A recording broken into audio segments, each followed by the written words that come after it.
아프지 말자. 오늘 이후로부터는 아프면 안 돼. 기말고사 끝나고 조금 아프자. 자, 군주론. 가지문이 있고 나지문이 있는데 여러분 이거 듣고 난 다음에 요약 정리 꼭 하셔야 돼요.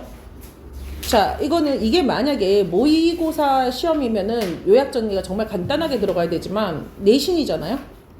내신이니까 거의 그냥 다시 쓴다라고 생각하는 정도로, 다시 쓴다라고 할 정도로 다시 정리하셔야 돼요. 자, 관중은 이런 사람이 나왔네요. 자, 누군가 이름 나왔어? 어떤 시대? 춘추시대. 춘추시대가 나라가 굉장히 많았던, 중국에서 나라가 굉장히 많았던 그런 시대였어요. 그래서 춘추시대 때 제나라의 재상이었다라고 하네요.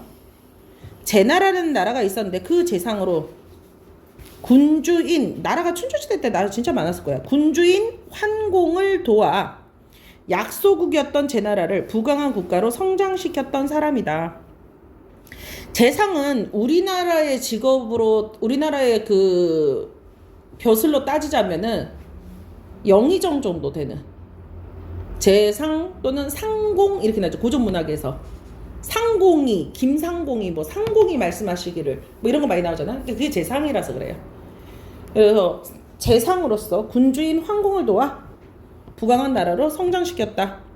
그러면 그런 관중이 생각한 이상적인 국가의 모습과 국가를 통치하는 방법은, 관중이 뭔가 말을 했던 자기의 책 관자를 만들었나 봐요. 관자를 통해 살펴볼 수 있다.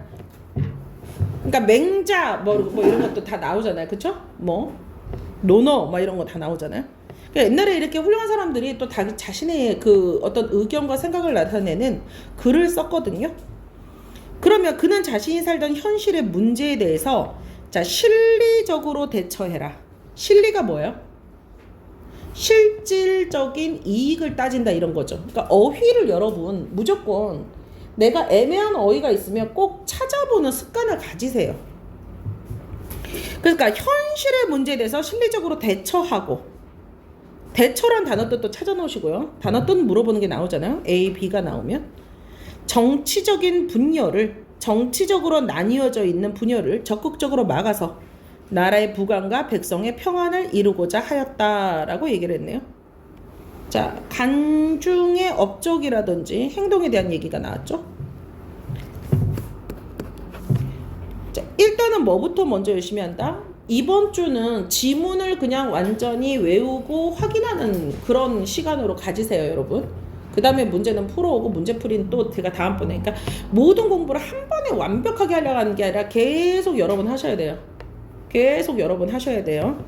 관중은 백성이 국가 경제의 근본이라는 경제적 관념을 바탕으로, 자, 근데 관중이 또 중요시 여겼던 거는 국가를 통치하고 이상적인 국가에서 자기가 뭘 실리적으로 대처하고 분열을 막고 싶어 했다잖아. 정신적인 분열을 막고 싶어 했지. 그런데 거기서도 백성이 국가 경제의 근본이라는 경제적인 관점, 그래서 법의 필요성을 강조했다. 그러면 그에 따르면 일단 백성이 중요하지 않은 건 아니야. 백성이 중요해. 그런데 그 백성이 근본인데 그들을 위한 법이 필요하다는 거지. 그럼 그에 따르면 군주는 뭐 하는 사람이야? 법을 만들 수 있는 자격을 천부적으로 하늘에서 내려준 대로 타고나게 가고 있는 사람이다. 하지만 군주가 마음대로 법을 만들면, 자, 군주는 법을 만들 수 있지만 군주가 마음대로 법을 만들면 백성의 삶이 피폐해진다. 힘들어진다는 거죠.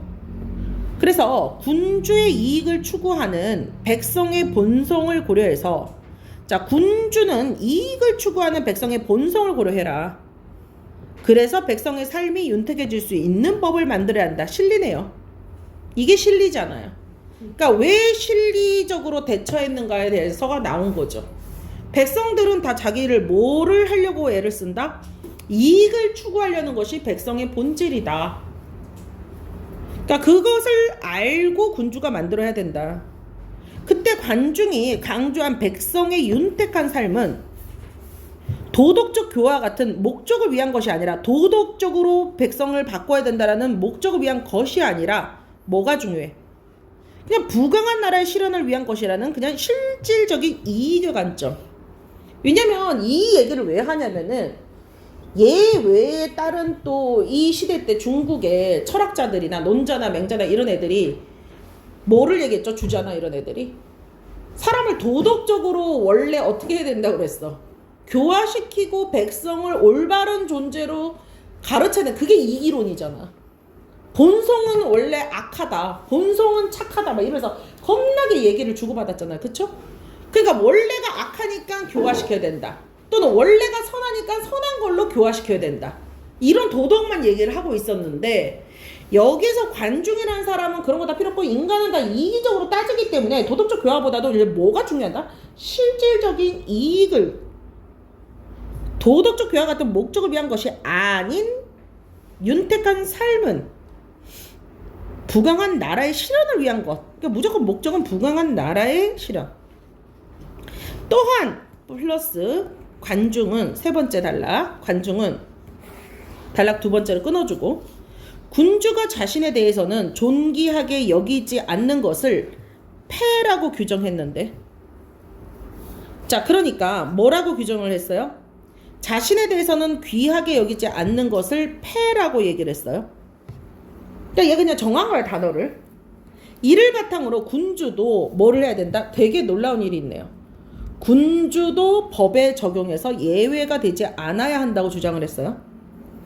그러니까 군주는 권세를 지내야 세력을 지녀야 국가를 다스릴 수 있는데, 군주가 폐를 실천해야 백성이 권세를 인정하게 된다. 그러니까 군주가 자신을 뭐 하지 않는 거가 중요하다? 존귀하게 여기지 않는다. 그러면 그 전에 있는 군주들은 자신이 신 이꼴 군주였잖아요. 그래서 왕족이나 군주는 죄를 지어도 그 죄에 대한 벌을 받아요, 안 받아요? 안 받는다고. 왕족은 아무리 막 죽을 죄를 지더라도 죽이지는 않는다고. 그래서 결국 군주가 뭐를 존중하게 되는 거? 법을 존중하게 하는 것은 백성이 무엇을 존중하게 된다? 군주 또한 존중하는 것으로 이어지게 된다라고 얘기를 했죠. 여기에 대해서 이론과 이견은 되게 많을 수도 있어요. 옛날 중국에 있는 사람들은 왕은 신과 같기 때문에 법에서 벗어남으로 인해서 신성시킴으로써 왕을 부각시키는 경우도 있어요. 만약 왕이 우리 백성들하고 똑같다면 백성들이 존중을 안 할 수도 있다, 이렇게 말하는 사람도 있는 거야. 그러니까 여기서는 옳고 그름을 중요하게 따지지 말고, 이 말이 맞냐 안 맞냐를 따지지 말고, 이 사람이 무슨 입장에서 뭐라고 주장을 했는가만 정리하시면 돼요. 그러니까 여러분이 보시면서 이거를 판단을 내리지 말고 그냥 관중은 이런 소리를 했구나, 이런 입장이구나, 이렇게 보시면 돼요. 근데 여러분이 이해하면서 자꾸 옳고 그름, 인간인지라 자꾸 옳고 그름을 판단하려니까 지문을 복잡하게 만드는 경우가 있어요. 그러니까 스스로 절대 지문을 어렵게 만들지 마. 있는 대로만 받아들여. 요즘 경향도 그렇잖아요. 그래서 있는 대로만 받아들이자. 관중은 권세를 가진 군주는 부강한 나라를 이루는 통치, 즉 아까 폐라가 중요하다고 그랬죠. 폐업을 위한 통치를 펼쳐야 한다고 주장하고, 그래서 그 폐업을 위한 통치는, 왜냐면 군주도 폐를 알아야 된다 그랬어요. 자기 자신을 존중하지 않아야 된다 그랬어요. 신격화하지 않아야 된다고 생각하는 거지. 그러니까 그래서 자기 자신도 군주도 법의 앞에서 공평하다라고 얘기했잖아요. 그러니까 법을 통한 통치의 중요성을 강조하였다, 이 말이 너무 중요하겠죠. 법을 통한 통치의 중요성. 이때 군주는 능력 있는 신하를 공정하게 등용하는데, 그럼 그 방법은 뭐야? 군주는 어떻게 해야 돼? 능력 있는 신하를 공정하게 써야 되고, 신하들이 군주의 권세를 넘보거나 법질서를 혼란하지 않도록 자신의 권세를 신하에게 위임하지 말아야 하며, 신하한테 너무 많은 위치를 주면 안 된다는 거지, 권세를. 백성의 경제적 안정을 위한 정책들을 시행해야 한다. 세 번째, 능력 있는 신하를 공정하게 등용해야 되고, 권세를 넘보거나 법질서를, 그러니까 자신이 권세를 가지고 또 그거를 폐단을 일으킬 수 있잖아요. 그렇기 때문에 너무 재상들한테 많은 능력과 그 이상의 결정권을 주면 안 된다 라고 본 거죠. 이러한 관중의 사상은 결국 제나라가 굉장히 부강하다 그랬잖아요. 그쵸? 백성들의 경제적 안정을 기반으로, 자 이거는 다 누구를? 백성들의 경제적 안정을 기반으로 결국 부강한 나라가 만들어주기 위해, 그럼 그 부강한 나라 만들기 위해서 법을 위한 통치를 도모한 것으로 평가할 수 있다라고 그랬죠. 그러니까 쉽게 말해서 관중은 법을 통한 통치를 얘기를 했어요.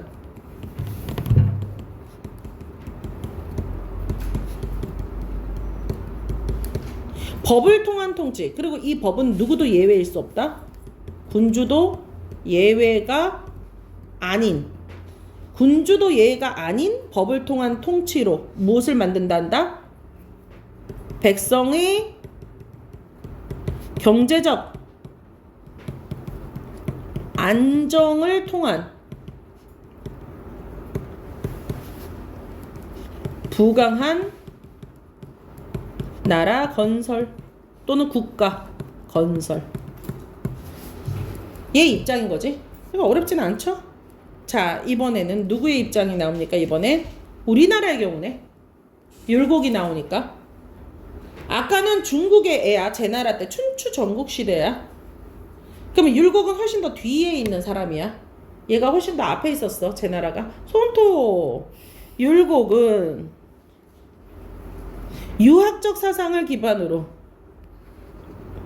요거 이제 영상 또 이렇게 여러분한테 보여줄 건데, 모든 아이들이 이 영상을 들으면서 율곡 들어갈 때 손톱 이런 얘기를 듣겠네요. 유학적 사상을 기반으로, 유학이 나왔네요. 자신이 생각하는 자 군주상을 또 제시했네요. 또 율곡도 책을 써야겠죠? 무슨 책이죠? 성학지비오, 성리학이네요. 개인의 수양을 통해 지식을 늘리고 인격을 완성하는 것을 군주의 자격이다. 수양을 통해서 지식을 만들고 인격도 완성하고 그런 것이 군주다. 그러니까 우리가 알고 있는 유교가 이거잖아요. 수신제가 치국 평천화. 그러니까 유교 성리학 같은 경우는 좀 나오면 제일 좋은데, 수신, 제가, 치국, 그러면 평천화. 이게 무슨 뜻이냐면 자기 몸을 다스리고 가족을 다스리고, 수신이 자기 몸을 다스리는 거예요. 제가는 뭐예요? 집을 다스리고, 치국, 나라를 다스리면 온 세상은 태평천하다. 그래서 옛날 유교를 하는 선비들은 자기 자신을 다스리는 그런 모습으로 뭐를 한 거야? 난초도 그리고, 매화도 그림도 그리고, 대금도 불고, 가야금도 하고, 피리도 불고, 술도 먹고, 술 먹는 것도 풍요, 자기 자신을 다스리는 거예요.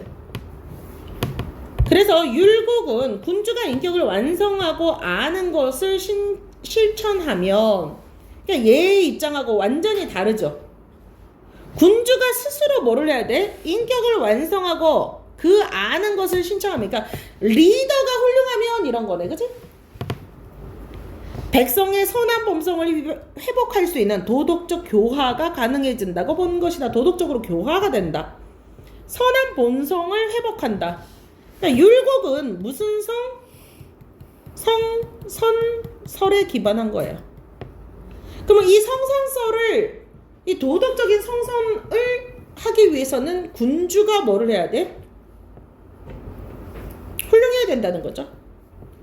그러면 자신이 이성적으로 생각하는 왕의 도리가 되는 정치, 그러니까 이게 왕도 정치야. 아까 왕이 도리를 안다 그랬잖아, 그치? 그러니까 왕도 정치가 실현되기 위해서는 군주가 신하를 통해서 백성을 다스려야 한다라고 얘기를 했다고. 만약 군주가 포악한 정치를 펼쳐서 신하들의 지지를 얻지 못하거나 민심을 잃으면 군주도 뭐가 될 수 있다? 교체될 수 있다. 완전 절대 권력으로 보지 않았다는 점이 좀 놀랍기는 하네요. 자, 율곡은 군주의 통치에 따라서, 군주가 어떻게 통치하느냐에 따라서 태평한 시대인 치세와, 치세는 태평한 시대를 치세라고 얘기를 했어요. 혼란스러운 시대는 난세라고 얘기를 했어요. 여러분, 그러니까 치세와 난세의 구분을 좀 하셔야 될 것 같아요. 태평성대를 치세라고 그랬어요. 어려운 시대를 난세라 그랬어요. 어려울 난자. 이를 중심으로 군주의 유형과 통치 방법을 나누어서 설명했어. 자, 그럼 치세에 해당되는 거 정리를 하시고 난세에 해당되는 거. 그럼 치세를 만드는 군주는 아까 뭐 한다고 그랬어요? 군주 자체가 인격을 완성해야 되겠죠? 재능과 지식이 출중해서 세종대왕 같은 사람이죠. 치세는 군주가 어떻게 해야 돼? 재능과 지식이 좋아서. 그래서 걔를 통해서 신하가 중요해. 신하를 능력에 맞게 발탁해서 이를 분배할 수도 있어. 재능과 지식은 부족하지만 현명한 신하를 분별하여 그에게 나라의 일을 맡길 줄 안다.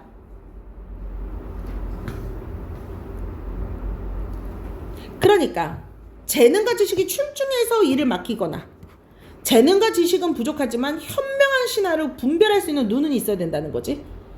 그래서 그에게 나라의 일을 맡길 줄 안다. 그에게 나라의 일을 맡긴다. 그러면 이거는 누구의 입장에서는 야 큰일 난다 이렇게 얘기하겠어? 관중의 입장에서는 뭐라고 얘기하겠어? 신하한테 너무 많은 권력을 주면 안 된다. 그거는 조심하십시오. 이렇게 얘기하겠지. 그러니까 입장의 차이를 확실하게 좀 구별하셔야 돼요. 얘 입장에선 얘를 뭐라고 얘기할까? 얘 입장에선 얘를 뭐라고 할까? 이런 걸 끊임없이 생각하셔야 돼요. 이들의 통치 방법은 자, 또 뭘로 나뉘어져요? 왕도와 패도로 나뉘어진대요. 왕도는 군주의 인격 왕성을 통해 백성의 교화까지 이루어내는 것이 왕도였어요. 그러니까 이 왕도를 해야 된다 그랬잖아. 처음에 뭐라 그랬지? 왕도 정치를 해야 된다 그랬잖아. 그치? 패도는 군주의 인격이 완성되지 않아서 백성의 도덕적 교화까지는 이루어지진 않지만 그래도 패도는 경제적인 안정은 이뤄낸다. 그러면 난세를 만드는 군주는 세 가지로 만드는 거네. 난세를 처음에. 그러면 치세 안에서 왕도와 또 패도가 나뉘어지죠. 왜? 아까 전에 군주의 능력이 뛰어난 사람은 왕도를 갈 것이고, 그치? 군주의 능력은 부족하지만 신하를 올바르게 가는 사람은 패도로 갈 거 아니야, 그치? 그런데 난세는 또 뭐냐? 라고 또 따로 정리하셔야겠죠. 난세를 만드는 군주는 자신의 총명함만을 믿고 신하를 불신하면 안 돼요. 또 간신의 말을 믿고 의지하여 눈과 귀가 가려진 군주이다.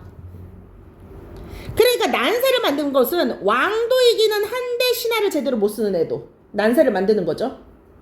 패도를 하면 패도에서 완전히 그냥 신하한테 또 그냥 휘둘리면은 간신한테 휘둘리면 그냥 아예 난세의 패도가 나오네.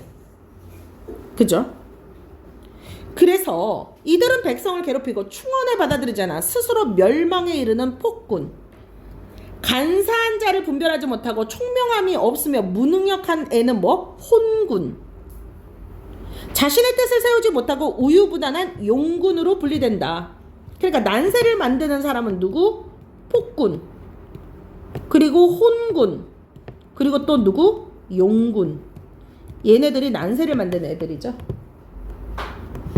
이들의 통치 방법은 포악한 정치를 의미하는 얘네들은 도리가 있어 없어? 없어. 얘네들은 다 무도야. 왕도가 아니라 무도야. 그러니까 율곡의 관점에서 무도를 행하는 군주는 얘는 뭐 해야 돼? 교체를 해야 되지. 율곡이 처음에 말했잖아. 왕 같지 않으면 교체를 해야 된다고. 됐니? 율곡은 백성의 도덕적 교화를 이루는 백성의 도덕적 교화를 이루는 것이 왕도 정치라고 얘기했어. 다시 한번 정리해 주네요. 백성의 삶이 경제적으로 편안한 것이 전제돼야 된다고 보았다. 이는 군주의 존재 근거가 백성이라고 보는 민본관에 의한 것으로 얘도 뭐하고는 입장이 똑같아요. 군주는 누구에게 있다? 백성이라고 보는 민본관. 이거는 누구하고도 입장이 같습니까? 아까 누구랑 같아요? 그렇지. 그러니까 차이점하고 공통점을 잘 구별하셔야 된다는 얘기야. 조세 부담을 줄이는 듯, 얘는 되게 구체적으로 표현했네. 백성을 위해서 조세 부담을 줄이는 듯 백성의 경제적 기반을 유지할 수 있는 정책을 펼쳐야 함을 강조. 여기서 역설이라고 하는 것은 강조예요. 강조한 것이다. 역설이란 단어가 앞뒤의 말이 모순이 일어날 때도 역설이란 말을 쓰지만은 강조할 때도 역설이란 말을 쓰잖아요. 강조할 것이다. 이처럼 율곡의 사상은 뭐랬다? 왕도 정치를 실현하는 과정에서 백성의 현실적 삶에 주목하려는 시도로 볼 수 있다. 그러니까 백성의 현실적 삶에 얘도 실리를 좀 따지기는 했네요. 됐나요?